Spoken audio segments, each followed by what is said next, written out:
City అని చెప్పి అప్పులు తీసుకొచ్చి కోట్ల రూపాయలు ఖర్చు పెట్టి డబ్బులు చేసుకుంటున్నాడు అనేది మా ఆరోపణ.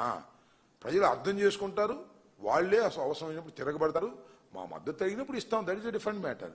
ముందు కానివ్వండి, ఏం జరుగుతుందో. ఇప్పుడు జరుగుతున్నటువంటి విధానాన్ని చెప్పవలసినటువంటి బాధ్యత, ప్రభుత్వం మీద ఒత్తిడి తీసుకురావాల్సినటువంటి బాధ్యత ఒక అపోజిషన్గా, ప్రత్యర్థి రాజకీయ పార్టీగా మాకుందని భావించి రైతుల పక్షాన గొంతెత్తి చెబుతున్నాం. అది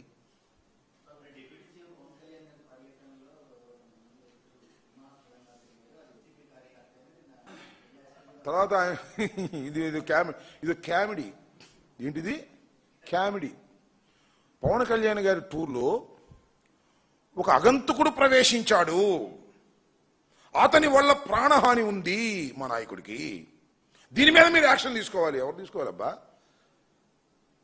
అంటే ప్రభుత్వం ఫెయిల్యూరా? అంటే డిప్యూటీ సీఎంకి సరైనటువంటి సెక్యూరిటీ ఇవ్వలేని దుస్థితిలో తెలుగుదేశం ప్రభుత్వం ఉందా? నా ప్రశ్న.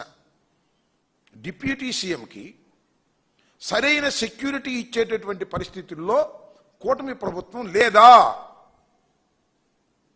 అని నా ప్రశ్న. దాని మీద ఎంక్వైరీ చేయమంటాడు ఆయన. వాడెవడో పాపం ఏదో రామరాజ సిన్హా అని ఒక వీడియో పెట్టాడు, చూసారా మీరు?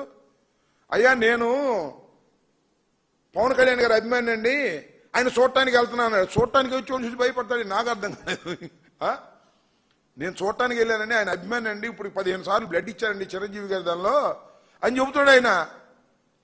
తొందరపడి ఎందుకు ఈ కంప్లైంట్స్ నాకు అర్థం కాల. ఏమిటి మీ కంగారు, ఏమిటి మీ వ్యవహారం ఏంటి? చాలా తప్పు నాయన ఇది. నీకు సెక్యూరిటీ ఇవ్వాల్సినటువంటి బాధ్యత ఈ ప్రభుత్వానిది, నీదే. మళ్ళీ మాట్లాడితే ప్రభుత్వం అంటే ఎవరిది? నీదేగా. You're deputy CM. Of course deputy CM అంటే కేవలం ఫోటో పెట్టుకోవడానికి డిప్యూటీ సీఎం అనే విషయం ప్రపంచానికి తెలుసు. కానీ నువ్వు డిప్యూటీ సీఎం కదా, నీ సెక్యూరిటీ గురించి ఇంత రాద్ధాంతం చేస్తావు, నాకు అర్థం కాల. పద్ది ఇంతేనా? జయసూర్య అనేవాడిని వాడిని డిఎస్పీని ట్రాన్స్ఫర్ చేయాలి, వాడు అవినీతి పడు, అది ఇది డ్యామ్ డూమ్ టుష్క్ అన్నారు, వాడికి అవార్డు ఇచ్చారు. వీడేమో డ్యామ్ డూమ్ టుష్క్ అన్నారు, అయ్యా నేను మీ అభిమాని అంటున్నాడు ఈయన. ఏంది ఈ కామెడీలు? దండం పెడతాం స్వామి, ప్రచారం కోసం కామెడీలు చేయమాకండి. నిజంగా మీకు ప్రాణహాని ఉంటే తక్షణమే ప్రభుత్వం వారికి పూర్తి రక్షణ కల్పించాలి. చంద్రబాబు నాయుడు గారి కన్నా ఎక్కువ రక్షణ ఇవ్వాలని మనకు అభ్యంతరం లేదు. ప్రాణాలు అవి మామూలు కావు. అందులోనూ ఒక ప్రజానాయకుడు, ఆయన గెలిచాడు, ముఖ్యమంత్రి, ఉప ముఖ్యమంత్రి, ఆయన ప్రాణాలకు రక్షణ ఇవ్వాల్సిందే. ఎవరు చేసినా తప్పే. వాడు మా వైఎస్ఆర్సీపీ కార్యకర్త అయినా సరే చంపడానికి ప్రయత్నం చేస్తే తప్పు.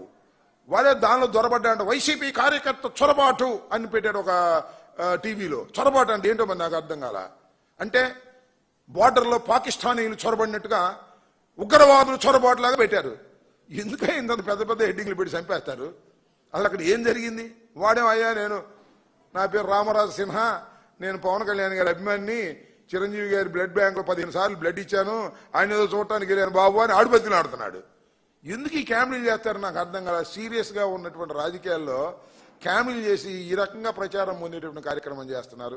ఇది చాలా దురదృష్టకరమైనటువంటి పరిణామంగా నేను భావిస్తున్నాను.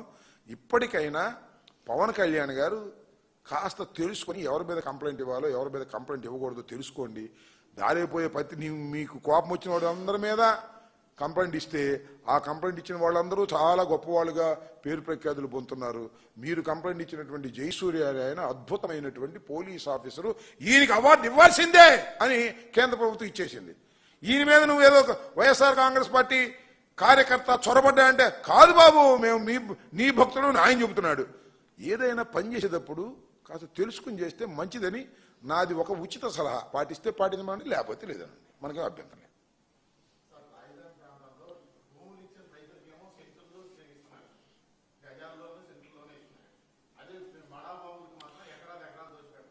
అదేనండి, కాకుల్ని కొట్టి గెద్దలుగా పెట్టమంటే, కాకుల్ని కొట్టి గెద్దలుగా పెట్టమంటే అదే. చిన్న చిన్న రైతుల్ని కొట్టి పెద్ద పెద్ద కమిషన్లు ఇచ్చే వాళ్ళకి భూములు ఇచ్చి కమిషన్లు కొట్టేటువంటి అది చంద్రబాబుకు తెలిసిన విద్య.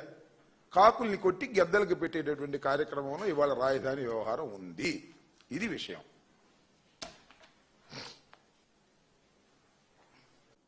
రైతులు ఇచ్చారు ముందు కొద్దిగా ఇవ్వడానికి తిరస్కరించిన